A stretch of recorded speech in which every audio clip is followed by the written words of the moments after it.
Welcome to Everett Horn Public Library's reading of Charlotte's Web by E.B. White. Chapter 13. Far into the night, while the other creatures slept, Charlotte worked on her web. First, she ripped out a few of the orb lines near the center. She left the radial lines alone, as they were needed for support. As she worked, her 8 legs were a great help to her. So were her teeth. She loved to weave, and she was an expert at it. A spider can produce several kinds of thread. She uses a dry, tough thread for foundation lines, and she uses a sticky thread for snare lines, the ones that catch and hold insects. Charlotte decided to use her dry thread for writing the new message. If I write the word terrific with sticky thread, she thought, every bug that comes along will get stuck in it and spoil the effect. Now let's see. The first letter is T. Charlotte climbed to a point at the top of the left hand of the web. Swinging her spinnerets into position, she attached her thread and then dropped down. As she dropped, her spinning tubes went into action and she let out thread. At the bottom, she attached the thread. This formed the upright part of the T. Charlotte was not satisfied, however. She climbed up and made another attachment right next to the first. Then she carried the line down so that she had a double line instead of a single line. It will show up better if I make the whole thing with double lines. She climbed back up, moved over about an inch to the left, touched her spinnerets to the web, and then carried a line across to the right, forming the top of the T. She repeated this, making it double. Her 8 legs were very busy helping. Now for the E. Charlotte got so interested in her work, she began to talk to herself, as though to cheer herself on. If you had been sitting quietly in the barn cellar that evening, you would have heard something like this. Now for the R. Up we go. Attach. Descend. Pay out line. Whoa. Attach. Good. Up you go. Repeat. Attach. Descend. Pay out line. Whoa, girl. Steady now. Attach. Climb. Attach. Over to the right. Pay out line. Attach. Now right and down and swing that loop and around and around. Now into the left, attach, climb, repeat. Okay. Easy. Keep those lines together. Now then, out and down for the leg of the R. Pay out line. Whoa. Attach, ascend, repeat. Good girl. And so, talking to herself, the spider worked at her difficult task. When it was completed, she felt hungry. She ate a small bug that she had been saving. Then she slept. Next morning, Wilbur arose and stood beneath the web. He breathed the morning air into his lungs. Drops of dew, catching the sun, made the web stand out clearly. When Lurvy arrived with breakfast, there was the handsome pig, and over him, woven neatly in block letters, was the word terrific. Another miracle. Lurvy rushed and called Mr. Zuckerman. Mr. Zuckerman rushed and called Mrs. Zuckerman. Mrs. Zuckerman ran to the phone and called the Arables. The Arables climbed into their truck and hurried over. Everybody stood at the pig pen and stared at the web and read the word over and over, while Wilbur, who really felt terrific, stood quietly swelling out his chest and swinging his snout from side to side. Terrific, breathed Zuckerman in joyful admiration. Edith, you better phone the reporter on Weekly Chronicle and tell him what has happened. He will want to know about this. He may want to bring a photographer. There isn't a pig in the whole state that is as terrific as our pig. The news spread. People who had journeyed to see Wilbur when he was some pig came back again to see him now that he was terrific. That afternoon, when Mr. Zuckerman went to milk the cows and clean out the tie-ups, he was still thinking about what a wonderful pig he owned. Lurvy, he called. There is to be no more cow manure thrown down into that pig pen. I have a terrific pen. I want that pig to have clean, bright straw every day for his bedding. Understand?" "Yes, sir," said Lurvy.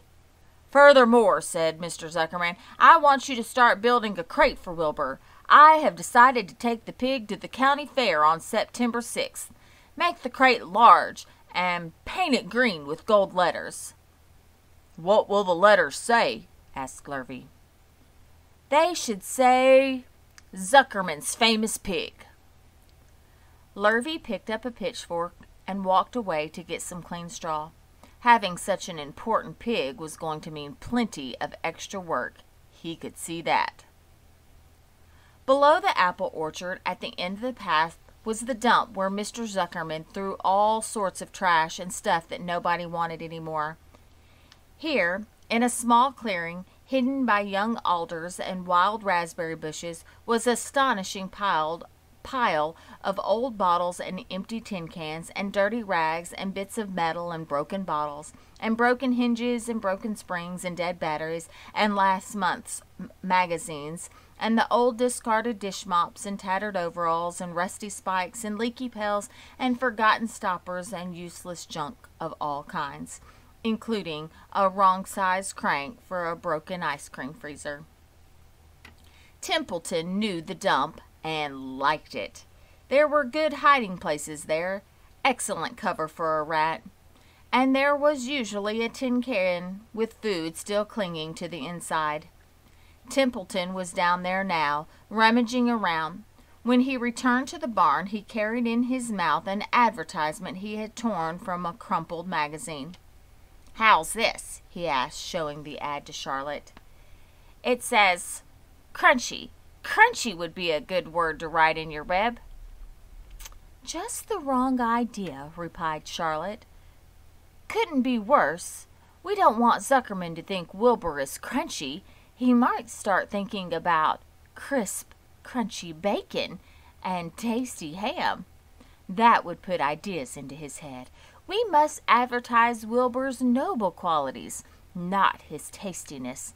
Go get another word, please." The rat looked disgusted, but he sneaked away to the dump and was back in a while with a strip of cotton cloth. "How's this?" he asked. "It's a label off an old shirt." Charlotte examined the label. It said, "Pre-shrunk." "I'm sorry, Templeton," she said, "but pre-shrunk is out of the question. We want Zuckerman to think Wilbur is nicely filled out, not all shrunk up. I'll have to ask you to try again." "What do you think I am, a messenger boy?" grumbled the rat. "I'm not going to spend all my time chasing down to the dump after advertising material." "Just once more, please," said Charlotte. "I'll tell you what I'll do," said Templeton. "I know where there's a package of soap flakes in the woodshed. It has writing on it. I'll bring you a piece of the package." He climbed the rope that hung on the wall and disappeared through the hole in the ceiling. When he came back, he had a strip of blue and white cardboard in his teeth. "There," he said triumphantly. "How's that?" Charlotte read the words, "With new radiant action." "What does it mean?" asked Charlotte, who had never used any soap flakes in her life. "How should I know?" said Templeton. "You asked for words, and I brought them. I suppose the next thing you'll want me to do is fetch a dictionary." Together they studied the soap ad. "With new radiant action," repeated Charlotte slowly. "Wilbur!" she called. Wilbur, who was asleep in the straw, jumped up. "Run around," commanded Charlotte. "I want to see you in action, to see if you're radiant." Wilbur raced to the end of his yard. "Now back again, faster," said Charlotte. Wilbur galloped back. His skin shone. His tail had a fine, tight curl in it. "Jump into the air," cried Charlotte. Wilbur jumped as high as he could. "Keep your knees straight and touch the ground with your ears," called Charlotte. Wilbur obeyed. Do a backflip with a half twist in it, cried Charlotte. Wilbur went over backwards, writhing and twisting as he went. Okay, Wilbur, said Charlotte. You can go back to sleep, okay? Templeton, the soap ad will do, I guess. I'm not sure Wilbur's action is exactly radiant, but it is interesting. Actually, said Wilbur, I feel radiant. Do you? Said Charlotte, looking at him with affection. Well, you're a good little pig, and radiant you shall be. I'm in this thing pretty deep now. I might as well go with the limit. Tired from his romp, Wilbur lay down in the clean straw. He closed his eyes. The straw seemed scratchy, not as comfortable as the cow manure, which was always delightfully soft to lie in. So he pushed the straw to one side and stretched out in the manure. Wilbur sighed. It had been a busy day, his first day of being terrific. Dozens of people had visited his yard during the afternoon, and he had had to stand and pose, looking as terrific as he could. Now he was tired. Fern had arrived and seated herself quietly on her stool in the corner. "Tell me a story, Charlotte," said Wilbur, as he lay waiting for sleep to come. "Tell me a story." So Charlotte, although she too was tired, did what Wilbur wanted. "Once upon a time," she began, "I had a beautiful cousin who managed to build her web across a small stream. One day, a tiny fish leaped into the air and got tangled in the web. My cousin was very much surprised, of course. The fish was thrashing wildly. My cousin hardly dared tackle it, but she did. She swooped down and threw great masses of wrapping material around the fish and fought bravely to capture it." "Did she succeed?" asked Wilbur. "It was a never-to-be-forgotten battle," said Charlotte. "There was the fish, caught only by one fin, and its tail wildly thrashing and shining in the sun. There was the web, sagging dangerously under the weight of the fish." "How much did the fish weigh?" asked Wilbur eagerly. "I don't know," said Charlotte. "There was my cousin slipping in, dodging out, beaten mercilessly over the head by the wildly thrashing fish, dancing in, dancing out, throwing her threads and fighting hard. First she threw a left around the tail. The fish lashed back. Then a left to the tail and a right to the middle section. The fish lashed back. Then she dodged one to one side and threw a right and another right to the fin.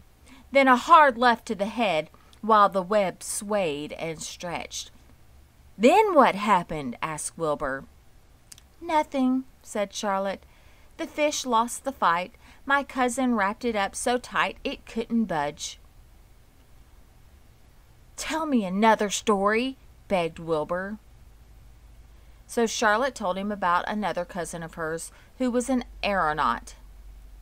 "What is an aeronaut?" asked Wilbur. "A balloonist," said Charlotte. "My cousin used to stand on her head and let out enough thread to form a balloon. Then she'd let go and be lifted into the air and carried upward on the warm wind." "Is that true?" asked Wilbur. "Or are you just making it up?" "It's true," replied Charlotte. "I have some very remarkable cousins. And now, Wilbur, it's time you went to sleep." "Sing something," begged Wilbur, closing his eyes. So Charlotte sang a lullaby while crickets chirped and the barn grew deep. This was the song she sang. "Sleep, sleep, my love, my only, deep, deep in the dung and the dark. Be not afraid and be not lonely. This is the hour when frogs and thrushes praise the world from the woods and the rushes. Rest from care, my only and one and only, deep in the dung and the dark." But Wilbur was already asleep. When the song ended, Fern got up and went home.